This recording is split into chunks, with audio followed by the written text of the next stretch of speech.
In this video, we'll be looking at how to calculate the empirical and molecular formulas of a compound if we're given the percent by mass of each element in those compounds. A reminder that the empirical formula of a compound is the simplest ratio of elements in that compound. It does not actually tell you the formula of the compound, just the ratio.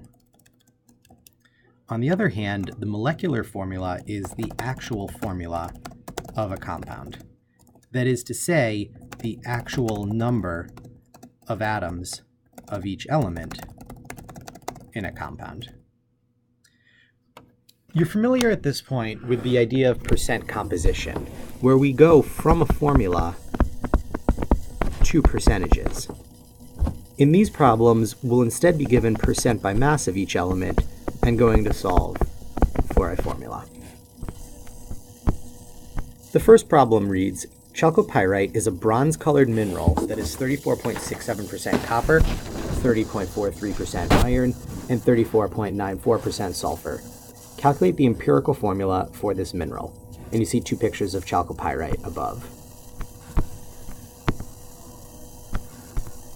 What I want to start with are three parallel operations for copper, for iron, and for sulfur. And I know the percentages, so I'm going to write those percentages down.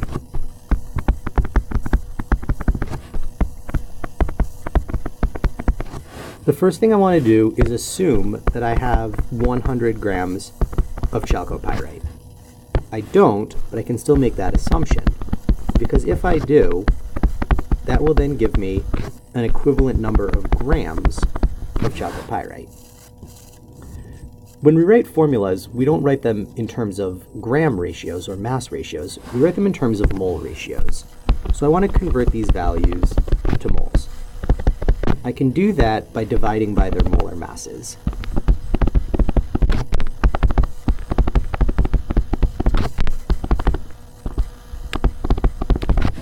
This gives me a ratio of 0.546 to 0.545 to 1.09.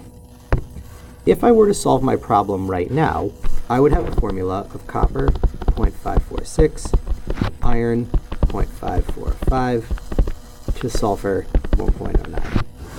You cannot have a fraction of an atom, so I need to simplify the ratio.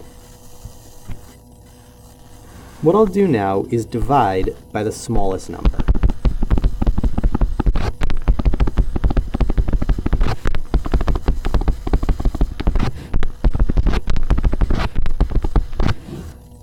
This gives me a ratio of copper to iron to 2 sulfurs.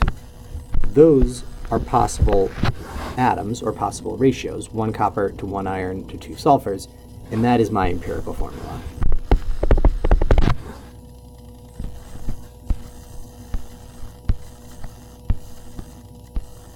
The next problem is dealing with phenolphthalein. Phenolphthalein is used as an indicator in acid-base reactions, is also the active ingredient in laxatives such as X-Lax. Calculate the molecular formula for phenolphthalein if this compound has the following percentages by mass, and we have the additional information that it has a molecular weight of 318.31 grams per mole. Just like before, I want to set up three parallel operations for carbon, for hydrogen, and for oxygen. And I'll assume that I have 100 grams of each of these substances, such that I would have 75.46 grams of carbon, 4.43 grams of hydrogen, and 20.10 grams of oxygen. Just like before, I'll divide by the molar masses, and I'll get a ratio of 6.283 to 4.386 to 1.256. Again, if I were to solve the problem right now, I would have this as a formula. But just like before, you'll recognize that you cannot have these fractions of an atom, so I need to simplify my ratio. Again, I'll divide by the smallest number.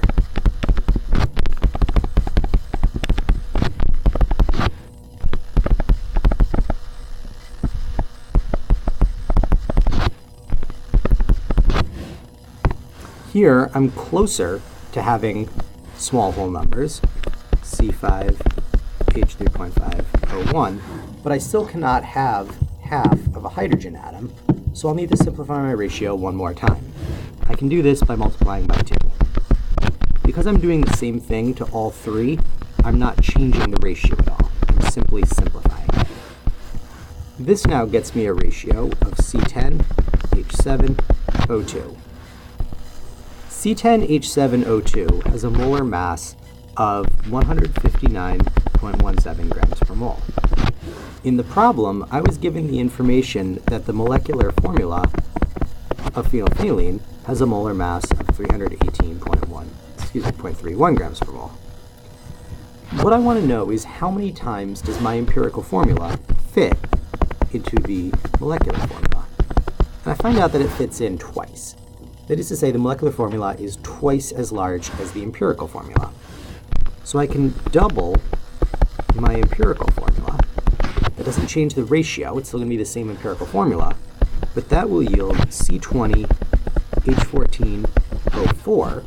Again, same empirical formula, new molecular formula, and that molecular formula has a mass of 318.31 grams per mole. And there's a picture of phenolphthalein. I hope you enjoyed this video, and I hope it clarified solving empirical and molecular formulas.